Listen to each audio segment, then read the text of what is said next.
Hi everyone, welcome to Tom's Manshed. Okay, another MG video this time. Now, about 4 years ago, probably just under 4 years ago, it wasn't long after I got my ZS EV Mk1, I did another video. I'll put a link to it up here on the pedestrian alert noise, what it sounded like with it on and with it off. Now, on that car, there was a means of turning it off on your infotainment system. Shouldn't have been really when it's a legal requirement to have on all the time, but you could turn it off. Next time you got in the car, you unlocked it and you started again, it had defaulted back to on again, but you could physically turn it off. But I disconnected it on the wire to stop it coming on and off, just to do the test. Now on that car, it was dead easy to get at. You lifted the bonnet, like I say, have a look at the video if you're interested in this bit. And you could physically see the sounder. It looked like a car horn, and you could disconnect the wire to it. So I thought that's what I'll do on this one, just to do the test, and obviously reconnect it after.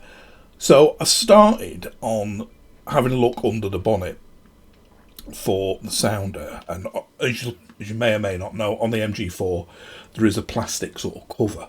So first of all, you'll find out that there's no access to the sounder. I couldn't even see the sounder. It must be behind some other panels.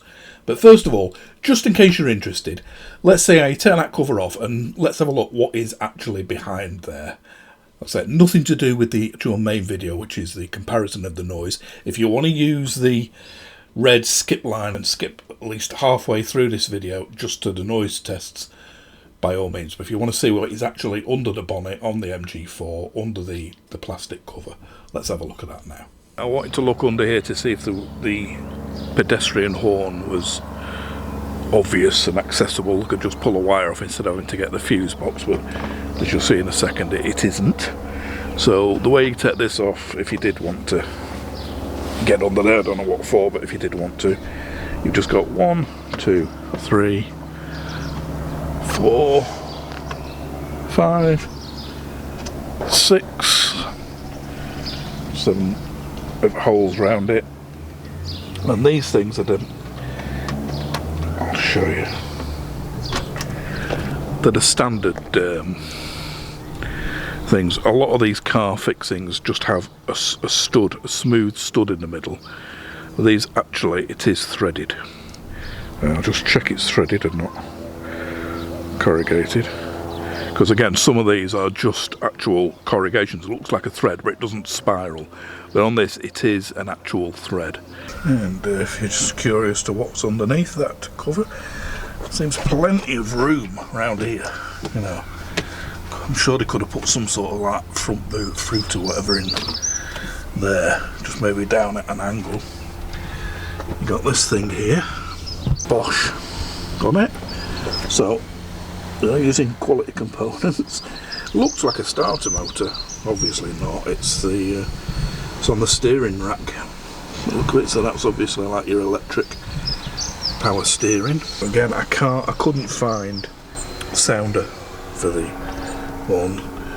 It's definitely easier to access on the ZS. These are the sort of plugs similar to what's on the sounder for the ZS, but it's definitely not to the sounder because it's just a little component held on here. That's the same one as this, and this is upside down, so some sort of sensor, I suspect. If anybody knows exactly what they are, just put it in the comments. So yeah, as you saw, quite a lot of space under the bonnet, as I mentioned in the video, and I'm sure they could have got some sort of little frunk or fruit or whatever under there, even like I say, if it was inserting things at an angle, but never mind. But yeah, that's what it looks like under the bonnet. So let's put the hatch back now, and I'll quickly show you how you do that. So yeah, to take them out, just sort of like hold the edge with your thumbnail, or you might want to use like a screwdriver trip, just the outer bit, and then just goes back in. Push that in, screw that down, or you can push it down. Like I say, it is a thread. So I just showed you screwing that stud down, but like I said, even though they're on a thread, it's easy enough to push and you're not going to do any damage. It's a plastic threaded and plastic insert. I've already got 2 in, so basically just push them bits down and then you can just push that bit down there, one there,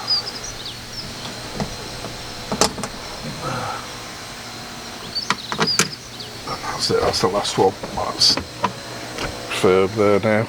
And personally, I keep my cable under here as well. Personal choice, I've had a look, I'm not blocking anything at all, there's nothing of totally clear of this thing here. As you can see, there's nothing under there at all. So that's just my choice, whether you agree with it or not, up to you. There, and then the bonnet.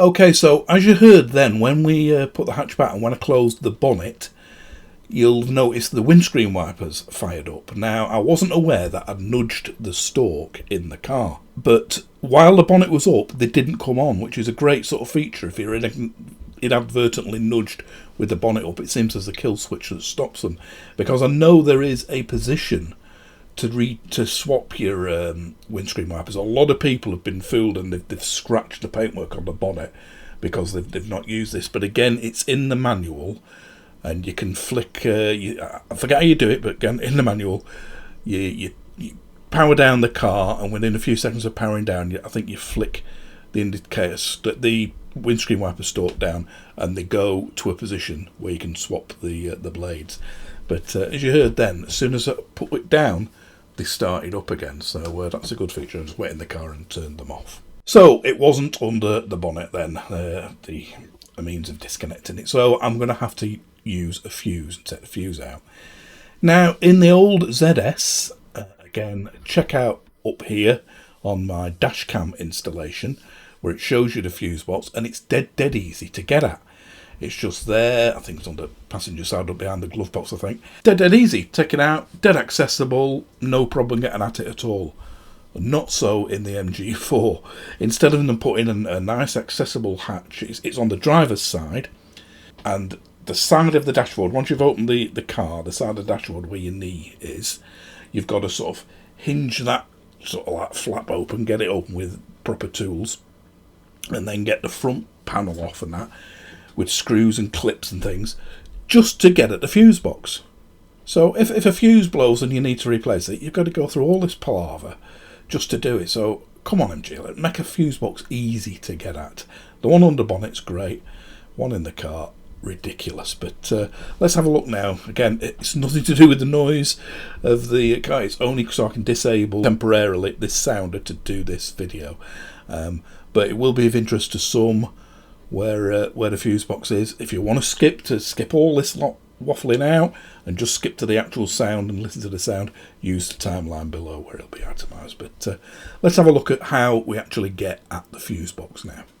Okay, so got my trusty car panel remover kit tool thing out, but I've found that this is one of the best. Some of these plastic ones on trims like we're going to do, they don't seem to be quite strong enough. Now the fuse box is under here, and instead of just making a nice little accessible flap down below or whatever, you've got to do all this. It's this side panel that comes out this way, so I'll show you how to do that. And I found that this the best tool to do that.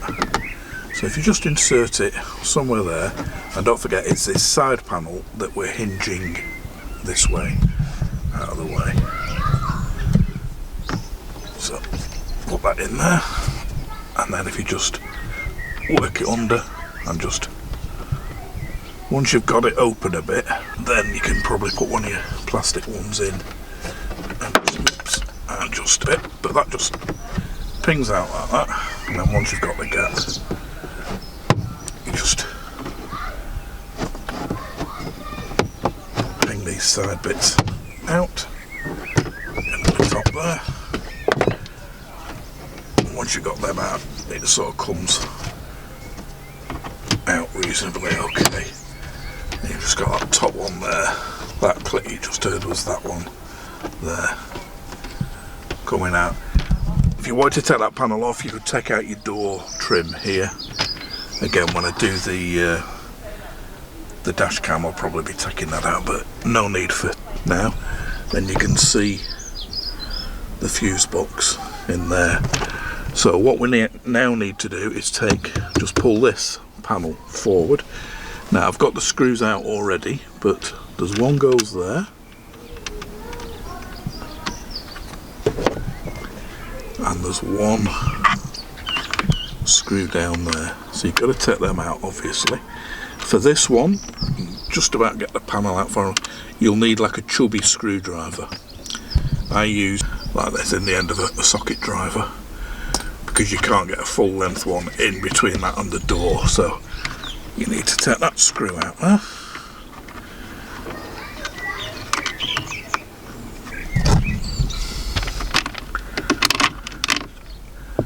I've left them loose just to show you, and this one here.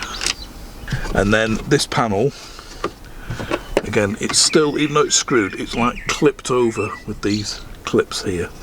You can see, so you've got to sort of like pull it. You can just see there, it sort of swings forward a bit, gives you a bit of clearance. And the same with this top one here. So if we just do that, and do that, and you can, and again at the top here, it's very hard to do this one-handed holding the camera.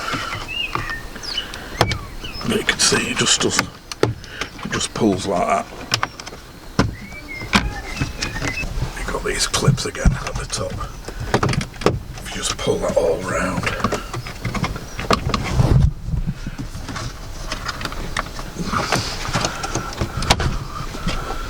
just pulls out like that, and you find you can get at the fuse box there.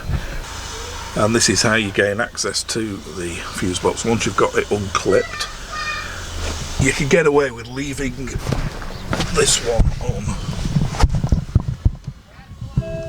This one here is still connected up. I haven't taken that stud out, but it's one of them internal and external studs.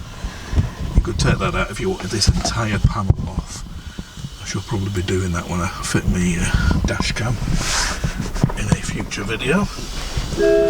But for now, just to temporarily disable this horn, we're just going to take that fuse out, F6. I'll show you in detail.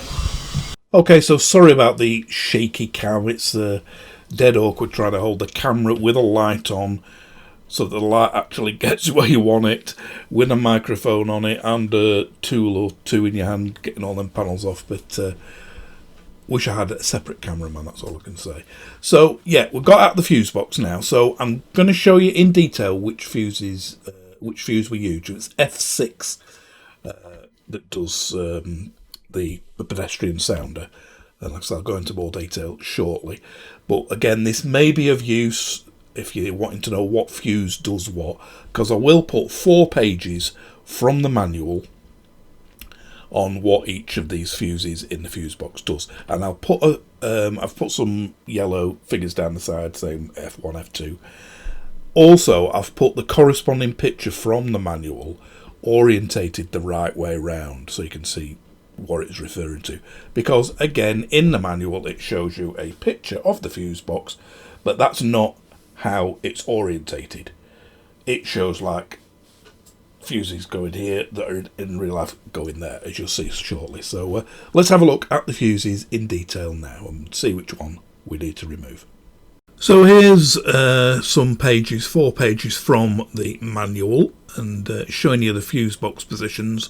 One there, fuse box 2 is under the bonnet, that's dead easy to get at. Fuse box 1, the one we're concerned about, is not easy to get at, as you'll see soon. As I mentioned, I think why they couldn't have made a normal flap or easy access hatch, or like on the ZS, you just look underneath and there it is. I don't know, but on this, as you'll see soon, you have to remove a panel just to get at it. So that's the second picture out of the book. That's the diagram I used there earlier on, just then when I was showing you, and I flipped it around to orientate it in the right direction. But again, they put them in these manuals 90 degrees out of whack what they look like in real life, but they're the fuses numbered and you can see what they do. And then the third picture, carrying on with what they actually do and the amperages. It was F6 we're concerned about, pedestrian alert module and communication module. Like I said, a communication module is the one that sends an emergency signal back when you press the SOS button above or you're in a crash. And that's the final one from fuse F15 onwards. So all them are in the manual. From the very bottom to the on the extreme right hand column, the one that begins with the blank to the right of the purple 30 amp biggish fuse. So you've got that as blank, that is F1. The first one up is F2, that's 5 amp.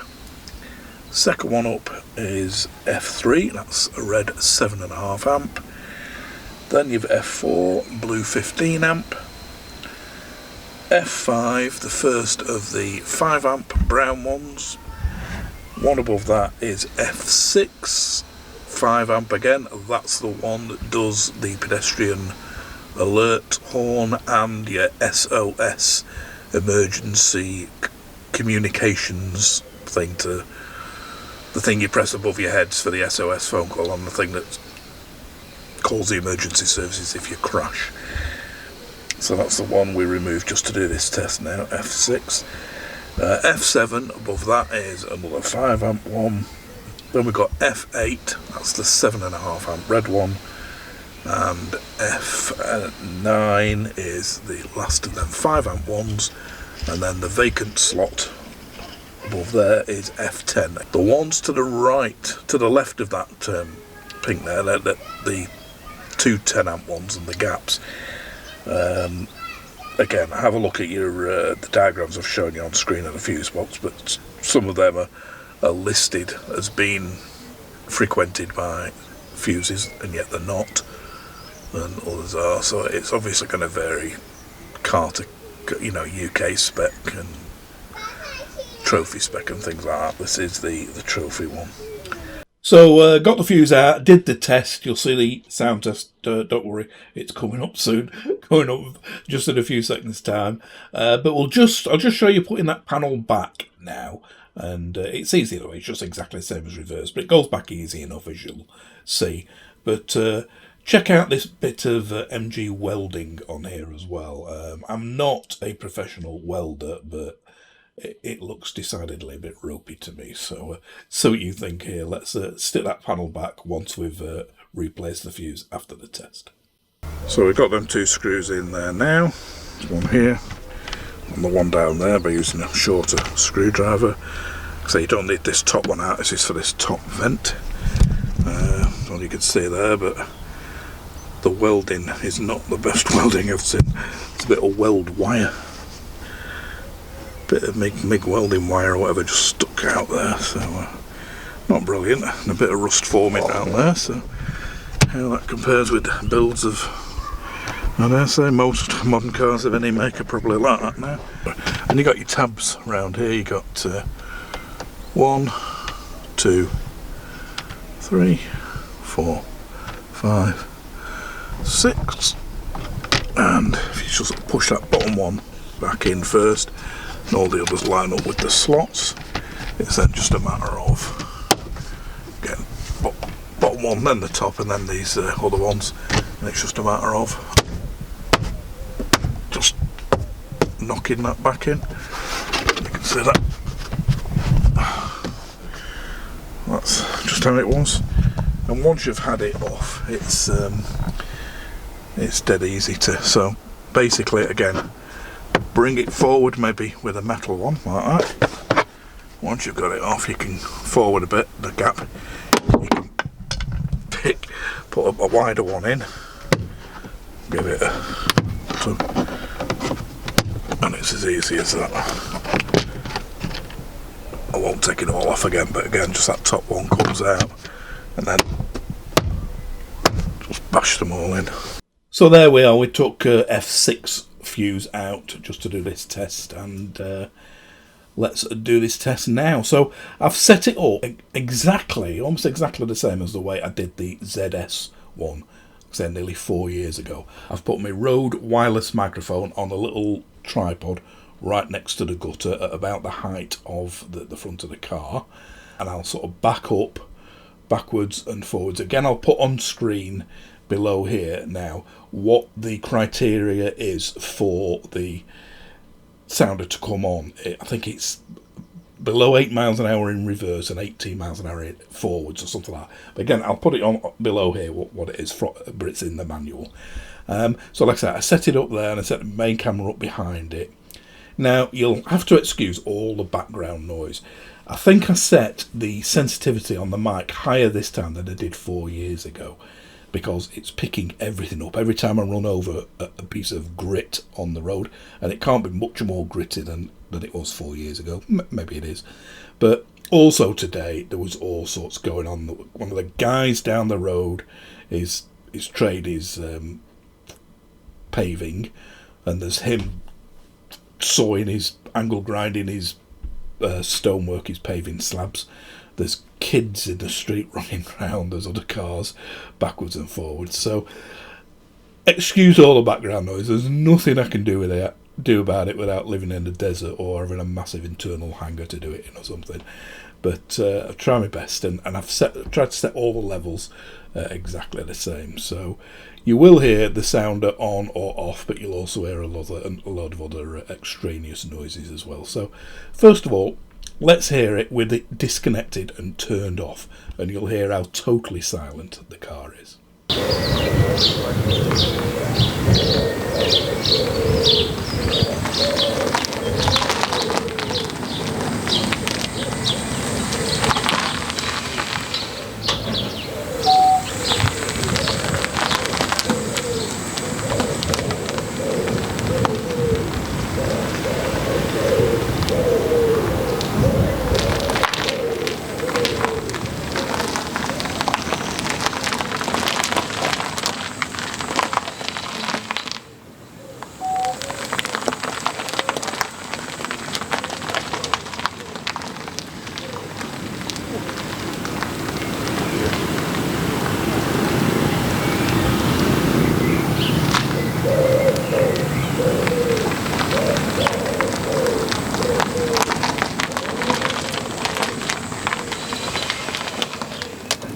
So as you heard there, absolutely silent. And if you have heard yourself with the window down or whatever, or even inside it's slow, that whirring noise, a lot will associate that with that whir from the electric motors, but it isn't. It's this sounder.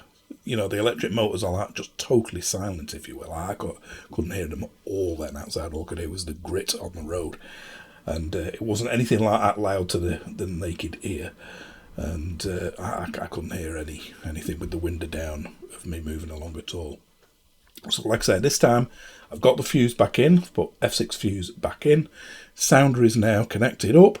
I'll do the same test. This one will go on a bit longer because I'm going to be going backwards a bit faster, start off slow, do it a bit faster, and again forwards, and then speed up. And at the end of the this bit, I sort of drive down the road at about 20 miles an hour. It looks like I'm going fast, but I can assure you I'm not. It's about 20 miles an hour, just to show you that the sounder does shut itself off at higher speeds. But you will definitely hear the sound now. Now, towards the end of this video is when all the extraneous noises happen. The guy starts grinding down the road again. A car comes round the corner and stuff like that. So it does get a bit noisier at the end. And also, see if you can spot at the end the noise from the outside of the parking brake coming on. You'll see me sort of put the parking brake on and get out the car, and that makes a really loud noise. And again, you don't hear any of that inside the car. Tiny little noise, but you don't realise it's as loud as it is. So see if you can spot that towards the end of this.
So yeah, you could definitely hear it then, couldn't you? So as I said, I did a test 4 years ago on my ZS EV, exactly the same test, and I was curious, is that the same sort of tone, same volume as on the MG4?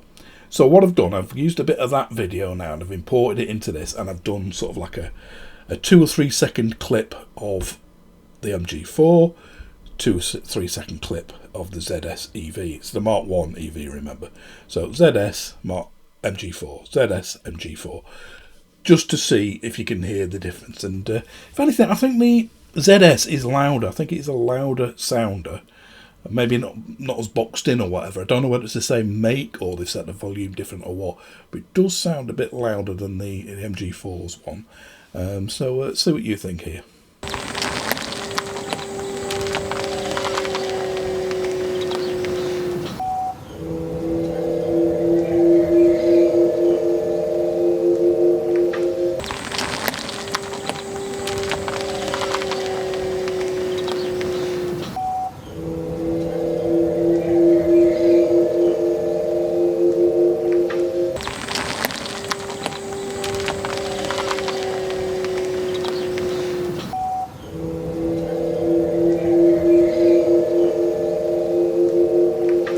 Okay, so there you have it. It proves it does emit a pedestrian warning sound. So hopefully this has been of some use to you. I've got more MG videos coming along. Eventually I'll get round to fitting the dash cam and I'll be doing a full install on that. Just going to wait till the weather gets a bit more guaranteed warmer, because it's going to take me a day or two to do that, and I've got to do it all outside. So something like this I could do quite quick, but the dash cams are much more involved and I don't want to be interrupted by rain halfway through. So that will be coming along, and loads more other videos as well. So hope you've enjoyed this one. If you have, please give us a thumbs up. If you haven't, by all means give us a thumbs down. I'll put a link below to the kit I use, the panel removal kit on Amazon. There's hundreds on there though, and any similar sort of thing will do. It's an affiliated link, as I've got to say, and if you do click on it, I do get a slight commission from whatever you buy. Just a few pence helps keep the channel going. If you do want to subscribe and you haven't already done so, click the little picture here of the shed, and once you've done that, click the bell icon below and you'll be alerted of any uploads I upload. And I'll catch you for the next one, whenever that may be. Thanks for watching this one. Bye for now.